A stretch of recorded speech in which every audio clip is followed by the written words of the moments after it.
और प्रवृत्तियां रह गई। ज्ञान तो जो है वो साक्षात मोक्ष है, वो तो कारण नहीं है इसमें, और उसको देव में ले लो आप, ज्ञान को जो मोक्ष को आप देव में ले लो।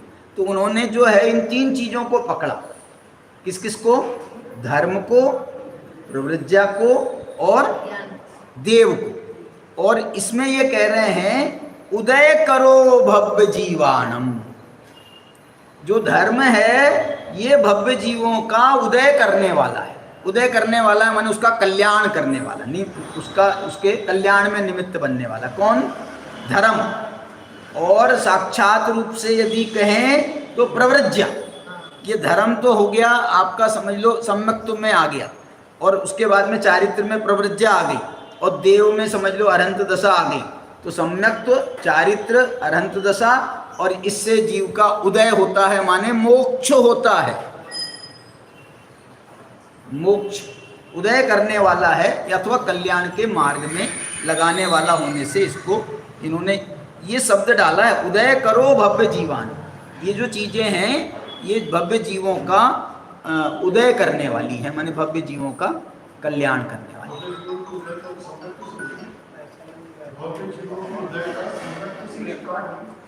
देखो अकेले सम्यक्त्व से भव्यत्व बना कब तक जाता है मालूम? 14वें गुण स्थान तक जाता है। भव्य जो सम्यक्त्व हो गया तो भव्यत्व खत्म नहीं हो गया, भव्यत्व का प्रारंभ हुआ। भव्यत्व शक्ति की व्यक्ति कहलाती है चौथे गुण स्थान में। भव्य तो जो है सिद्ध बनेगा ना तो ये भव्यत्व खत्म होगा। हाँ, इसलिए ये, और सामान्य रूप से आप देखो ना तो सब जीवों का उदय करने वाला है। कैसा? धम्मो दया विशुद्धो, दया धर्म का पालन करोगे तो इसमें तो जो है चारों गति के जीवों की रक्षा भी होगी, तिरंच आदि का रक्षा होगी। तो वो जो है दया से विशुद्ध है, इसलिए सब जगह लगा सकते हैं। मुख्यता की बात यह है इन्होंने धर्म को ऐसा बता दिया, दया विशुद्धो, प्रवृत्तिया को कह दिया सर्वसंग से मुक्त है, वो प्रवृत्तिया है। जो मोह से रहित हो गए हैं वो देव हैं। और ये मुख्य रूप से ये जो तीन हैं ये भव्य जीवों का उदय करने वाले। कौन कौन? धर्म, प्रवृत्तिया। धर्म में तो चारों सब माने कॉमन हो गया, सब जीवों का कल्याण करने वाला है। प्रवृत्तिया जो है ये अब अपना आत्म कल्याण करने वाला है। प्रवृत्तिया आत्म कल्याण भी करने वाली है, वो भी सब जीवों का कल्याण करने वाली है। और देव बना आ जाए तो फिर तो ये उपदेश दे दे करके सब जीवों का कल्याण करेंगे, देव अरहंत भगवान।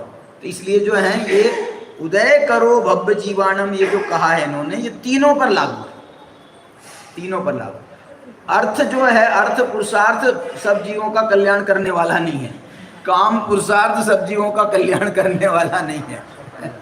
इसलिए जो है ये तीन को उन्होंने, और मालूम जो दूसरी लाइन थी ना 24वीं गाथा की दूसरी लाइन, उसमें भी उन्होंने जो दही जस्य अत्थिहु अत्थो धम्मो या पवज्जा, इसमें अर्थ शब्द इसमें तो आ रहा है, लेकिन इसको मैं नहीं लेना चाहता हूँ। 25वीं गाथा में उन्होंने विशेष, अब क्या है उदय करो भव्य जीवानम का मतलब क्या है? क्या? हाँ क्या लिखा बोलो? उनके धर्म अर्थ काम मोक्ष नहीं है, क्योंकि कई हिंसक और विषयासक्त हैं, मोही हैं। उन्हें धर्म कैसा? अर्थ और काम की जिनके वांछा पाई जाती है उनसे धर्म अर्थ काम कैसा? हाँ जन्म मरण सहित है उनको मोक्ष नहीं, मैं इसलिए कह रहा था ये जो 24वीं गाथा में नीचे जो है ना अत्थो शब्द भी डाला था, तो ये अत्थो शब्द से जो है मैंने उसको मोक्ष मार्ग में जो विशेष रूप से कार्यकारी हैं वो धर्म है, प्रवृत्तिया है और देवपना है। ये इस अपेक्षा से मैंने वो बात कही आपको। अर्थ शब्द को इसलिए मैं यहाँ पर शामिल नहीं कर रहा था। अब उन्होंने अर्थ का मालूम, इस न्याय से अर्थ, धर्म, स्वर्ग आदि के भोग और मोक्ष सुख का कारण प्रवृत्तिया अर्थात दीक्षा जिसके हो उसको देव कहते हैं।